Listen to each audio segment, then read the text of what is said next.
Pemirsa, 3 kepala daerah di Jawa Barat positif corona. Gubernur Jawa Barat Ridwan Kamil meminta masyarakat lebih waspada dan disiplin menerapkan jaga jarak sosial atau social distancing. Dan untuk mengetahui apa saja langkah-langkah memutus mata rantai virus corona di Jawa Barat, kita segera bergabung dengan Gubernur Jawa Barat, Bapak Ridwan Kamil. Assalamualaikum, Kang Emil. Waalaikumsalam, Mbak. Selamat siang, salam dari Kota Bandung. Selamat siang, Kang Emil. Sebelumnya kami menyampaikan rasa duka cita kami bahwa 3 pimpinan di Provinsi Jawa Barat positif virus corona.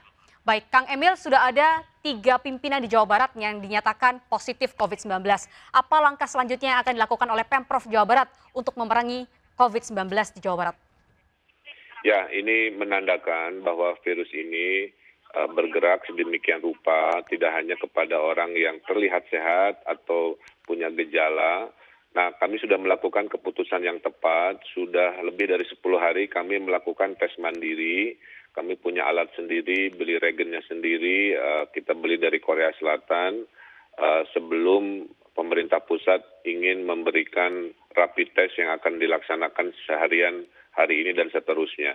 Nah, dari tes mandiri yang kita kerjakan sendiri itu, ternyata dari ratusan ada beberapa yang positif, dan setelah kita baca polanya, ternyata memang secara ilmiah selalu bersumber pada zona-zona kegiatan yang dicurigai. 4 tadi sudah disampaikan, itulah yang menjadi sekarang pusat dari persebaran di Jawa Barat. Oleh karena itu, tim Dinkes termasuk kepolisian kita sedang mencari orang-orang yang ikut dalam 4 kegiatan, 2 di Bogor, 1 di Lembang, 1 di Karawang tadi, sehingga pelacakan ini akan membuahkan rencana blokade atau isolasi yang lebih baik dan lebih responsif. Baik, Kang Emil, alat tes yang didatangkan dari Korea Selatan untuk dari Pemprov Jawa Barat, ini apakah berbeda dengan alat tes yang didatangkan oleh pemerintah pusat dari Cina? Dan mekanisme pengetesannya seperti apa, Kang Emil? Beda, Mbak. Jadi yang kita punya mandiri selama 10 hari ini menggunakan teknologi PCR itu yang pakai swab ya, ada dahak, tenggorokan, dan hidung, itu lebih akurat. Kemudian tapi mahal ya, 10 kali lipat harganya, dan makanya jumlahnya terbatas. Tapi yang di drop dari pemerintah pusat dan juga bantuan Yayasan Buddha Suci adalah tes yang menggunakan darah, Mbak, yang hitungannya dalam 15 menit, hanya akurasinya 80%-an.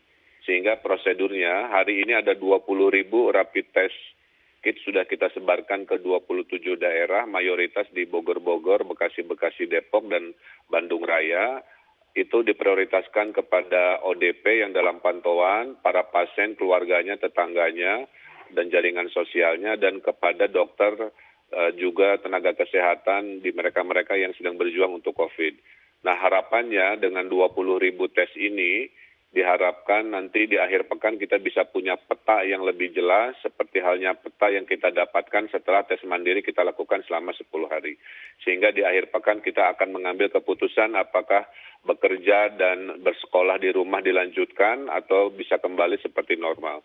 Baik, Kang Emil, sebelumnya sudah menyediakan 3 stadion untuk digunakan oleh warga Depok, Bekasi, dan juga Bogor untuk melakukan rapid test atau tes secara massal. Namun kemudian rencana ini dibatalkan oleh beberapa pemerintah kota dikarenakan resiko penularan yang begitu besar ketika pengumpulan massa terjadi. Lantas bagaimana mekanisme rapid test ini dilakukan? Apakah akan menjemput bola atau door to door ke masyarakat?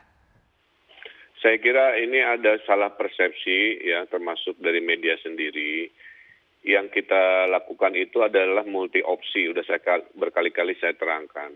Opsi pertama adalah door to door, opsi kedua adalah di pelayanan kesehatan, itu untuk kategori A, mereka yang sudah jelas datanya dan terpapar bersama keluarga dan jaringannya. Yang kedua, tes massal ini kepada mereka yang profesinya rawan atau kategori B. Nah, kita tidak berharap yang kategori B yang jumlahnya ribuan ini berbondong-bondong mendatangi pelayanan kesehatan, justru itu akan sangat membahayakan. Maka dicari adalah lapangan yang besar, lapangan parkir, seperti di stadion, untuk datang berdasarkan jadwal, berdasarkan undangan, tidak boleh datang sendiri, tidak turun dari kendaraannya sehingga aman. Jadi tidak betul dikumpulkan di stadion beramai-ramai terjadi kerumunan, justru itu yang diharamkan. Oke. Nah, ini masih berlangsung, insya Allah Bekasi dan Bandung akan melakukan, hanya kalau Bogor ada keterbatasan teknis. Baik, artinya tesnya akan dilakukan secara drive-thru seperti yang dilakukan di Korea Selatan, betul ya Kang Emil ya? Iya, iya. Nah, Tapi itu nanti setelah kategori A selesai di rumah sakit dan door to door. baik, Kang Emil berarti ini mekanisme untuk pengetesan drive-thru ini hanya berlaku bagi mereka yang memiliki kendaraan mobil, Kang. Lantas untuk mereka yang tidak punya mobil, seperti apa yang akan dilakukan oleh Pemprov Jawa Barat untuk memobilisasi warga yang ingin melakukan tes?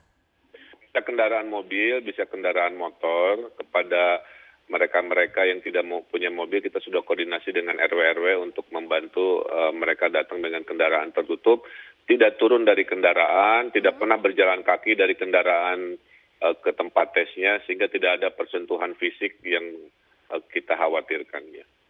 Baik, Kang Emil, ini kami ada foto bahwa saat Musda HIPMI di Karawang, posisi Kang Emil ketika duduk itu tidak berjauhan dengan Bupati Karawang dan juga Wakil Wali Kota Bandung yang keduanya positif COVID-19.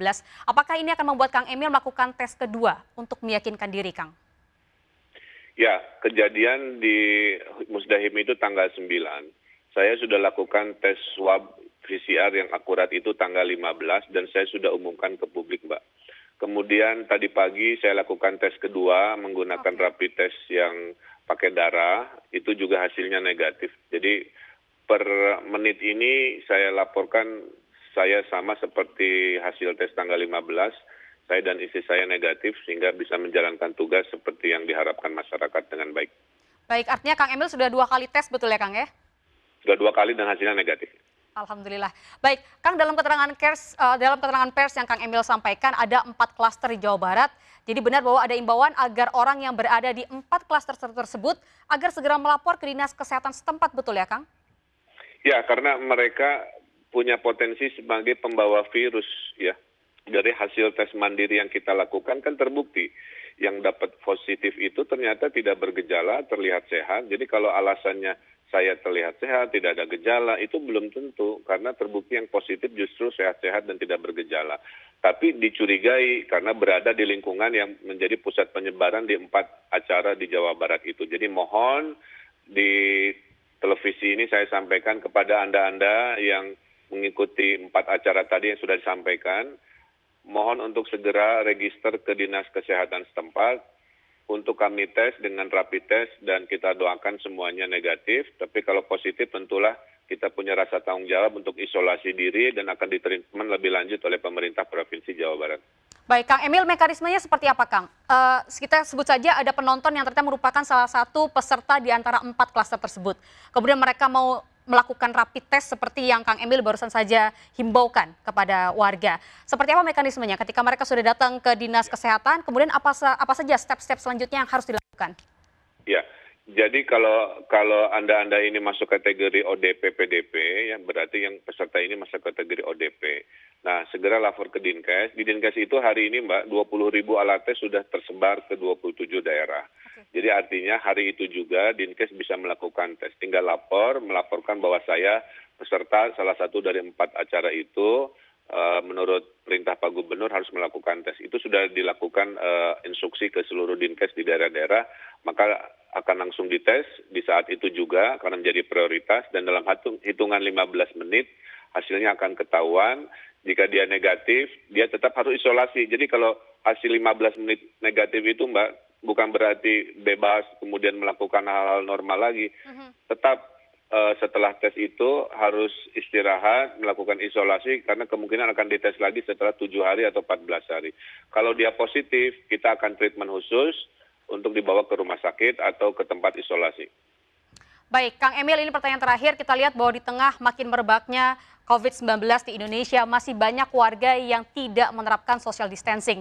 Bahwa kesadaran mereka untuk menerapkan jaga jarak sosial masih terbilang minim. Apa yang dilakukan oleh pemerintah Jawa Barat untuk memperketat upaya social distancing agar warga makin sadar akan bahaya COVID-19? Ya, ini saatnya sudah mulai law enforcement ya. Jadi polisi-polisi, Babin Kamtibmas, Babinsa, dan dari TNI sudah keliling-keliling, Mbak, ke kampung-kampung, pakai toa, bahkan para ulama seperti Agim juga keliling-keliling pakai toa untuk menyampaikan dan menegur. Jadi saya sudah lihat beritanya banyak sekali pembubaran-pembubaran secara paksa oleh kepolisian. Saya kira itu harus dilakukan kepada mereka yang tidak disiplin.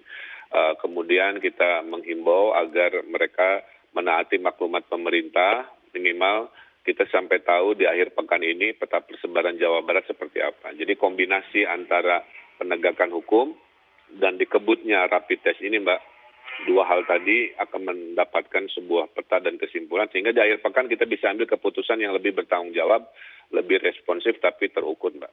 Baik, terima kasih Gubernur Jawa Barat Ridwan Kamil telah bergabung bersama dengan kami di seputar News Siang CTI. Semoga sehat selalu Kang dan selamat bertugas kembali. Sama-sama.